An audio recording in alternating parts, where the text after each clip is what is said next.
What's going on, guys? It's Leo. I'm just going to show you a quick how-to on replacing the volume knob on these radios. I'll leave you a link to the proper replacement for the potentiometer and the volume knob. Now, the stock radio comes with a push on and off. The replacement is a spin on and off. On top of that, this is not a logarithmic curve like the stock radio is. Most audio potentiometers are logarithmic, where this one is linear. It's really not going to affect anything, but you're going to notice a little bit of difference as far as like turning the volume up and down. This one also is a 50K potentiometer, and this one's a 48K. So this one technically will get a little bit louder. Whether or not you'll notice it, I'm not sure. But the first thing we're going to do is start by disassembling the radio. Most of these in the front just pop right off.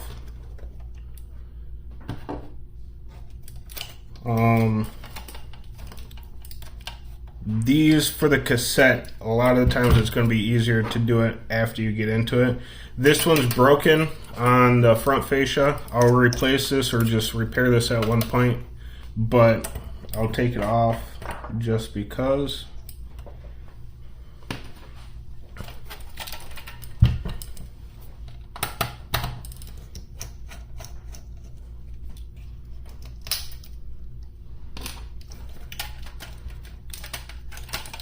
Take the back cover off. You just have to bend this tab.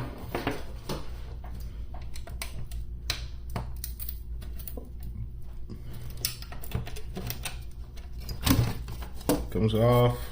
So we want to remove both the top and bottom just for ease, and it takes a little bit of time.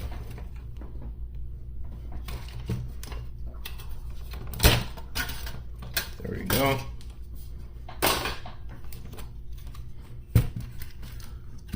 Flop this down a little bit.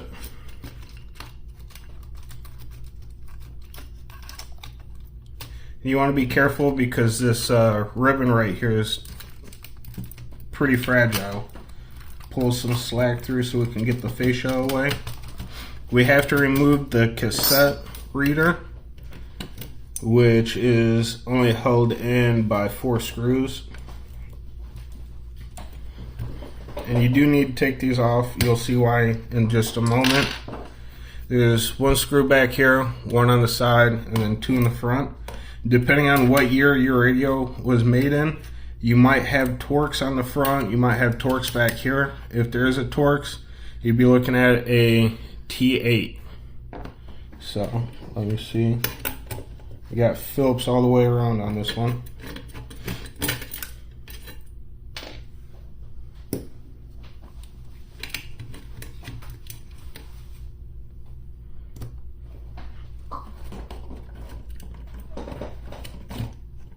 And obviously, while you're in here, at this point, you can take a moment and clean out the inside. If you're somebody that uses the cassette reader a lot, just gently clean the cassette head with a little bit of isopropyl alcohol.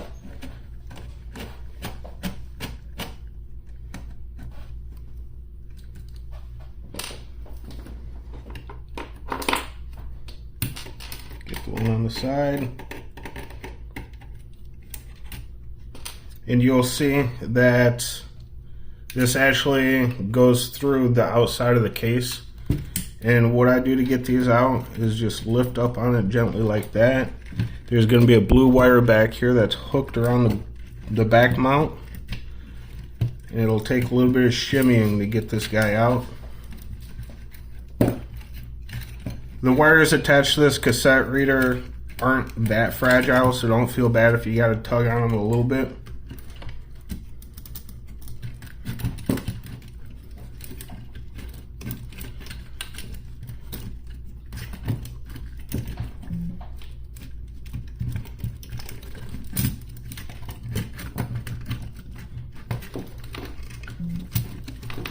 Push these in, get that up, rotate that out of the way. Now The offending potentiometer is the volume, this guy right here. And you can see that it's soldered to a daughter board right here, and it's held in place by a nut up front. So you can use the proper tool and go get a socket, or you could be lazy like me and just use some pliers. We will unscrew this real quick. And the reason we took the bottom case off is if we need to get underneath it to push up on it. Sometimes they're in there pretty tight from age. So we have access to this. This one, it looks like it might just be the solder joints that are on it. Either way, I'm going to replace it. It doesn't take that much time. You'll see that it has 7 pins in total attaching the potentiometer to this daughter board, 2 of which are right here and aren't soldered. So we're going to straighten these ones out first. And there's a couple of different ways that you can get these out. You can, if you have like a solder sucker, a desoldering gun, you can just suck up the solder. You can use soldering braid, or you can just cover all the pins with solder to get them up to a melting point and then pry the potentiometer out. So regardless, the first thing I'm going to do is flood it with a lower melt solder. You can just get leaded solder, or if you do these projects a lot, you can actually get low melt solder. This melts at 138 degrees Celsius opposed to the 183 degrees Celsius regular lead-free solder melts at, or leaded solder melts at.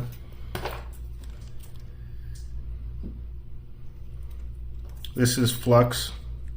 This just acts like soap as far as like soldering it. It cleans any of the corrosion away, and it'll also lower the surface tension of the solder, making it flow a little bit better.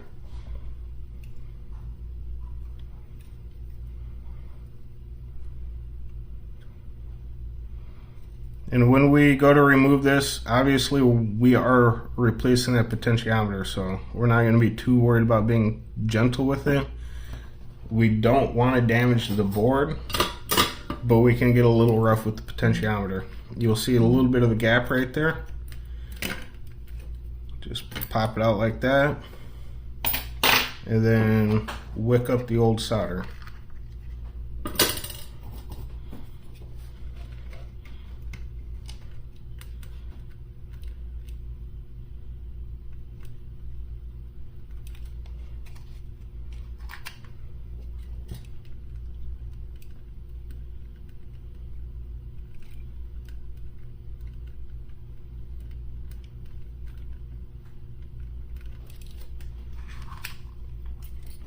Now, a good thing about this low melt solder is it stays molten for quite a bit longer than regular solder. That's why I was able to just pry that out.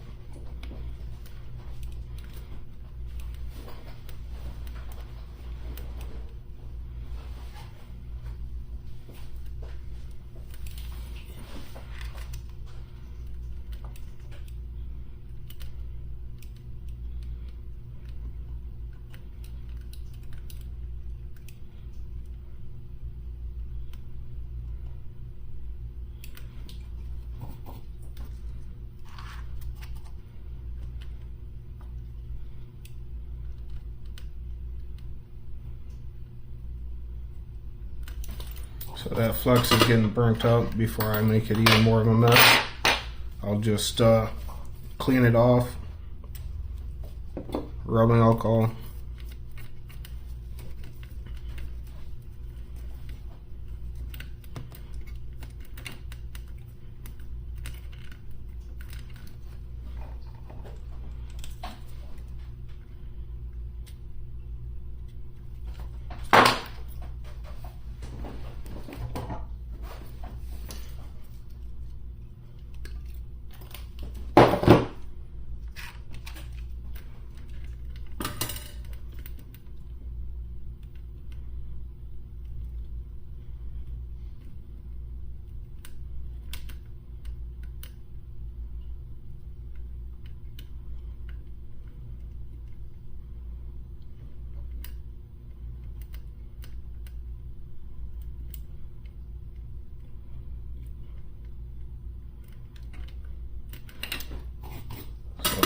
Got all that solder out.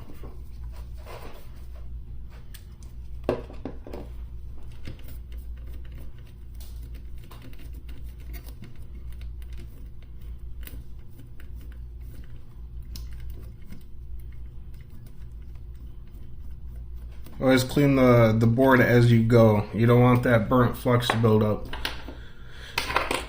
Comparing the new one with the old one, you're going to notice that there's a little bit of a depth difference, and then these pins aren't going to match up perfectly. I don't know if you can see that.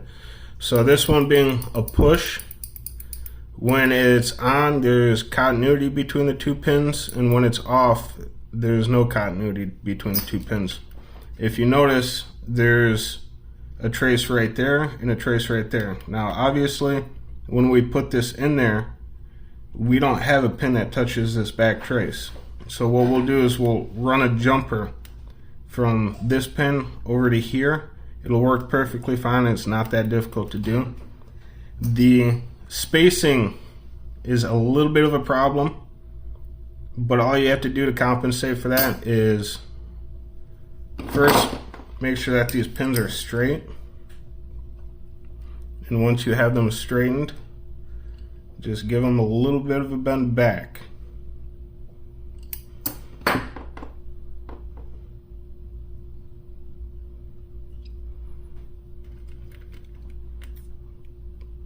Start with the back pins, do the front ones, and then push in.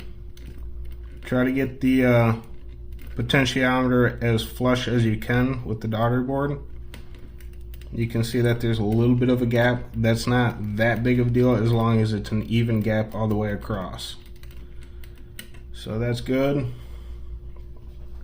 Switch over to the higher melt solder. And we'll just put a couple of blobs on here.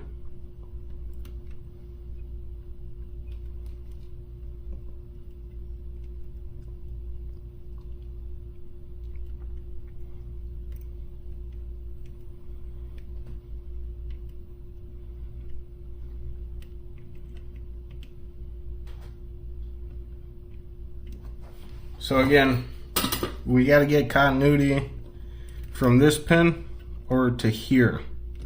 And the easiest way to do that is to grab a small piece of wire and we'll feed it through this pad.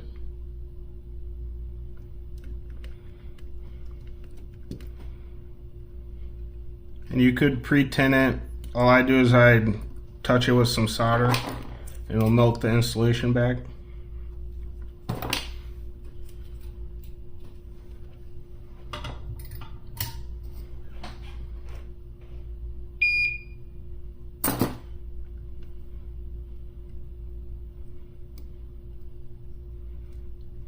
So we're good there. Do the same thing over here.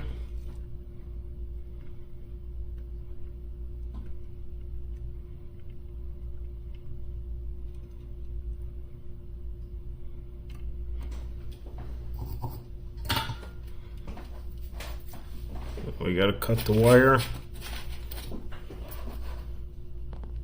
Try to zoom in so you guys can see that.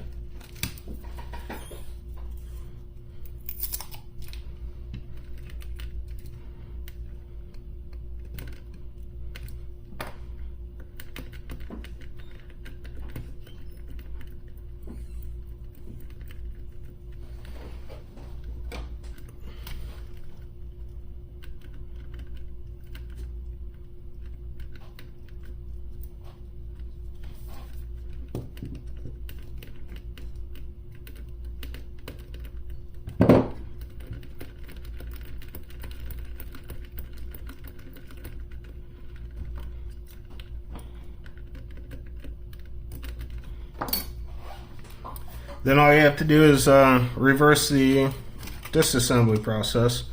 A good potentiometer will read about 1 ohm turned all the way down and 48 kilo ohms all the way up.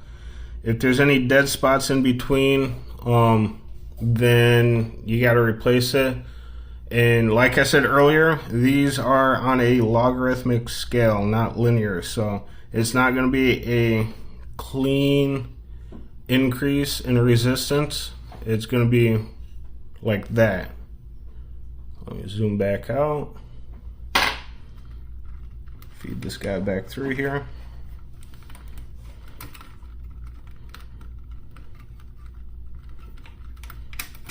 There we go.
Now, like I said, I got to replace the front fascia, so I'm not going to put screws in there.